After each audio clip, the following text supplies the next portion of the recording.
বাংলাদেশ দল নিয়ে। সবশেষ ম্যাচে যেভাবে বাংলাদেশ পরাজিত হয়েছে এবং তারপরে সবচেয়ে আলোচিত বিষয় নাজমুল হোসেন শান্তকে নিয়ে একটা ইভেন্ট খোলা হয়েছে। নাজমুল শান্ত দলে থাকলে আমাকেও খেলায় নিতে হবে, এরকম টাইপের কিছু একটা, হয়তো স্ক্রিনে আপনারা দেখছেন।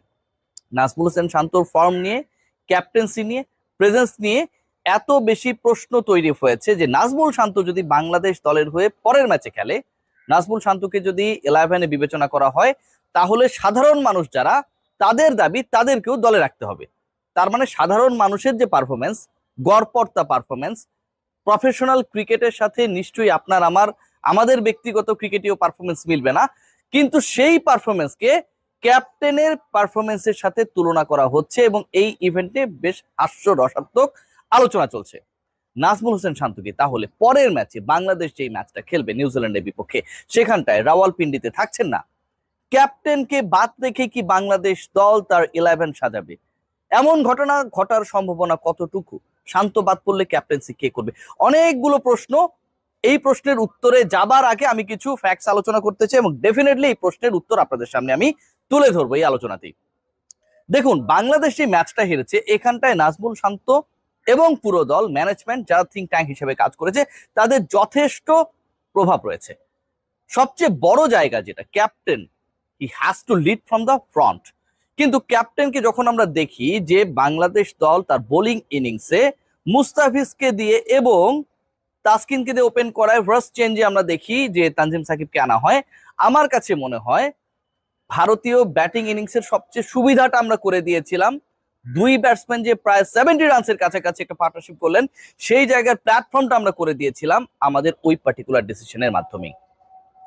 দুজন বোলার বল করেছেন, কিন্তু তানজিম হাসান সাকিব তিনি একদম নতুন বলের বোলার। তানজিম সাকিব যেভাবে নতুন বলে উইকেট টেকিং অ্যাবিলিটি নানা সময়ে দেখিয়েছে, সেই তানজিম সাকিবকে আমরা চেঞ্জ বোলার হিসেবে এনেছি। মুস্তাফিজের উপর ভরসা রাখা হয়েছে।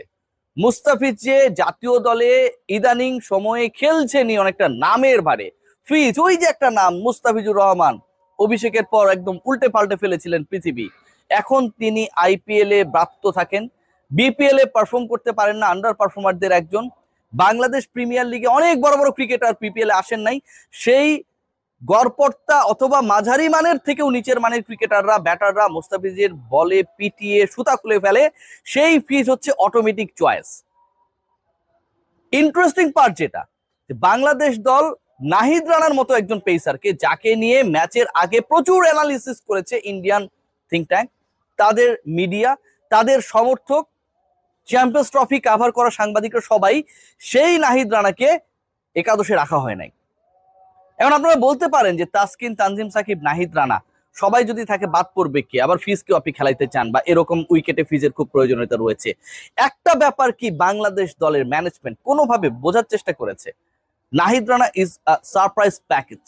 নাহিদ রানা ইন্টারন্যাশনাল ক্রিকেট খুব বেশি দিন খেলেন নাই।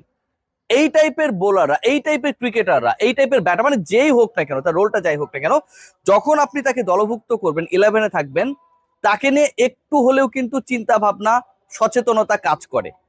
বাংলাদেশের সেই জায়গাটায় ক্লিক করার সুযোগ থাকলেও end of the day Bangladesh cricket team, Bangladesh management, Bangladesh captain সেই বাটনটা প্রেস করে নাই।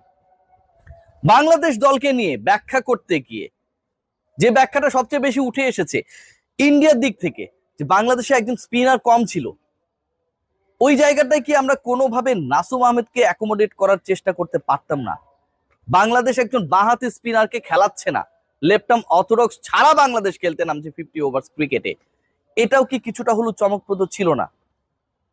বাংলাদেশ দলের পুরো দল নির্বাচনের ক্ষেত্রে অসংখ্য প্রশ্ন রয়েছে। মুস্তাফিজ অটো চয়েস, নাহিদ রানাকে খেলানো হয় নাই, তানজিম সাকিবকে খেলানো হলেও নতুন বল তার হাতে তুলে দেওয়া হয় নাই। বোঝাই যাচ্ছে যে স্পিনিং ট্র্যাক টাইপের একটা হবে, যেখানটায় 300 রান টান্স এরকমটা হবে না, 270-80 হলেই অনেক বড় চ্যালেঞ্জিং হতে পারে। বাংলাদেশ সে জায়গায় 230-এর কাছাকাছি করেছে, সেখানটায় আপনি একজন স্পিনার কম নিয়ে খেলেছেন। সাকিব আল হাসানকে বাংলাদেশ মিস করেছে ভাই। ধরুন আপনি কোন একজন ক্রিকেটারকে মিস করছেন, তিনি খেলতে পারছেন না, তার রিপ্লেসমেন্টে তার মতো না হলেও তার 60%, 70% যিনি ডেলিভার করতে পারেন, এরকম একজনকে তো খেলাবেন। ধরুন সাকিব যদি ব্যাটার হিসেবেও থাকতেন, আপনি কি একজন বাঁহাতি স্পিনার খেলাতেন না? এই প্রশ্নের উত্তরগুলো কে দেবে? বাংলাদেশ দলকে এখন আমরা বলতেই শুনি, যে কোনো সাক্ষাৎকারে আলোচনা হলেই শুনি যে বাংলাদেশ চ্যাম্পিয়ন হওয়ার লক্ষ্য নিয়ে গেছে, বাংলাদেশ অনেক ভালো করতে চায়। কিন্তু এন্ড অফ দ্য ডে এই দলটা যখন খেলতে নেমেছে তারা কতটুকু প্রপার প্ল্যান করে নেমেছিল? Let's come to the first point that I started discussing at the first part of my content, যে নাজমুল হোসেন শান্ত তিনি কি অবশেষে বাদ পড়ছেন। দেখুন, পরের ম্যাচে বাংলাদেশ যখন নিউজিল্যান্ডের বিপক্ষে রাওয়ালপিন্ডিতে নামবে, সেখানটায় কিন্তু খুব সিরিয়াস একটা ডিসকাশন রয়েছে। সিরিয়াস ডিসকাশনের কারণটা হচ্ছে মাহমুদুল্লাহ রিয়াদ তিনি ফিট হয়ে যাবেন আশা করাই যাচ্ছে, এবং মাহমুদুল্লাহ রিয়াদ যদি পরের ম্যাচে খেলেন, ডেফিনেটলি মাহমুদুল্লাহ রিয়াদকে জায়গা করে দেওয়ার জন্য আপনি জাকির আলী অনিককে অথবা তাহিদ হৃদয়কে বসাবেন না। মাহমুদুল্লাহ প্রথম ম্যাচে খেললে আপনি এই দুইজনের একজনকে বসিয়ে দিতেন, মাহমুদুল্লাহ সেই জায়গাটায় খেলতো। কিন্তু এই দুজন যখন 154 রানের পার্টনারশিপ করেছে, চ্যাম্পিয়ন্স ট্রফির ইতিহাসেই যেটা ষষ্ঠ উইকেটে সর্বোচ্চ, বাংলাদেশের 6 উইকেট পার্টনারশিপে যেটা সর্বোচ্চ, ভারতের বিপক্ষে যে কোনো দলের 6 উইকেট পার্টনারশিপে যেটা সর্বোচ্চ, নিশ্চয়ই এই দুই ব্যাটারকে আপনারা অথবা এই দুই ব্যাটারের একজনকে বসিয়ে রিয়াদকে জায়গা করে দেবে না। তারা খেলবেনই, তারা অবশ্যই খেলবেন। তাহিদ হৃদয় অবশ্যই খেলবেন, সেঞ্চুরিয়ান, এন্ড জাকির আলী অনিক, যার অভিষেকের পর 6 ম্যাচ খেলেছেন এখন পর্যন্ত, এবং এই 6 ম্যাচে তার স্ট্রাইক রেট বলেন, তার এভারেজ বলেন, তার ডেডিকেশন বলেন, 4-5টা উইকেট চলে যাবার পর তিনি যেভাবে দাঁড়িয়ে যান দেয়াল হয়ে, সেই প্রবণতা বলেন, তাকে অমিট করার কোনো সুযোগ নেই। সো রিয়াদ কোন জায়গাটায় খেলবেন? সেখানে কি শান্তকে বাদ দেওয়া হবে? শান্তকে বাদ দিয়ে শান্তকে বসিয়ে মেহেদী হাসান মিরাজকে ক্যাপ্টেন করে রিয়াদ সেখানটায় খেলবেন? নাকি মুশফিকুর রহিমকে ড্রপ করা হবে, তিনিও জিরো করেছেন, নাকি সৌম্য সরকারকে জিরো ড্রপ করা হবে? এই আলোচনা যখন আসছে, তখন আমার কাছে মনে হয় যে মাহমুদুল্লাহ রিয়াদের জায়গাটা, মাহমুদুল্লাহ যদি ফিট থাকেন, সেই জায়গায় কাকে ড্রপ করে মাহমুদুল্লাহকে 11-এ অ্যাকোমোডেট করা হবে, এটা একটা বিগ কোয়েশ্চেন। পরের ম্যাচ রাওয়ালপিন্ডিতে অনেক ছক্কা হবে, অনেক রানস হবে এক্সপেক্টেড, সেই জায়গাটায় ডেফিনেটলি আপনি লোয়ার মিডিলে মাহমুদুল্লাহর মতো একজনকে চাইবেন। সো মাহমুদুল্লাহ কার জায়গায় খেলবে? নাজমুল হোসেন শান্তকে ড্রপ করার যে আলোচনা চলছে, শান্ত খেললে আমাকেও নেওয়া হোক যে ইভেন্ট করা হয়েছে, সেটা বাস্তবায়িত হবে না। একটু প্র্যাকটিক্যালি চিন্তা করুন, নাজমুল হোসেন শান্ত তিনি এই ম্যাচে জিরো করলেও তিনি সবশেষ যে ওয়ানডেটা খেলেছেন সেখানটায় তিনি ম্যান অফ দ্য ম্যাচ ছিলেন, বাংলাদেশ জিতেছিল। এই ম্যাচের আগে যিনি 5টা যে ওয়ানডে খেলেছিলেন, সেই 5 ওয়ানডেতে নাজমুল হোসেন শান্ত সেঞ্চুরি করেছেন, 122 করেছিলেন, অপরাজিত ছিলেন শ্রীলঙ্কার এগেইনস্টে, সেখানটায়ও তিনি ম্যান অফ দ্য ম্যাচ ছিলেন। শেষ 5 ওয়ানডের 2টায় তিনি man of the match.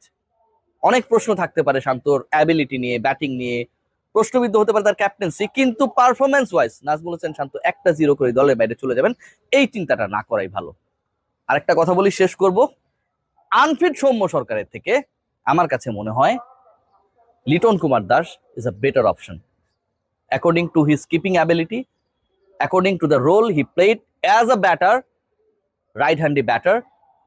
I think Liton Kumar Das could be a good and great solution. আমরা অনেক ক্ষেত্রেই কিছু ক্রিকেটারকে বেনিফিট অফ ডাউট দিয়ে ফিটনেসের দিকে না তাকিয়ে নিয়ে যাই, বাট লিটন কুমার দাস বিপিএলও খুব একটা খারাপ করে নাই। দল চেঞ্জেরও সুযোগ ছিল, যাই হোক সেটা পরের আলোচনা।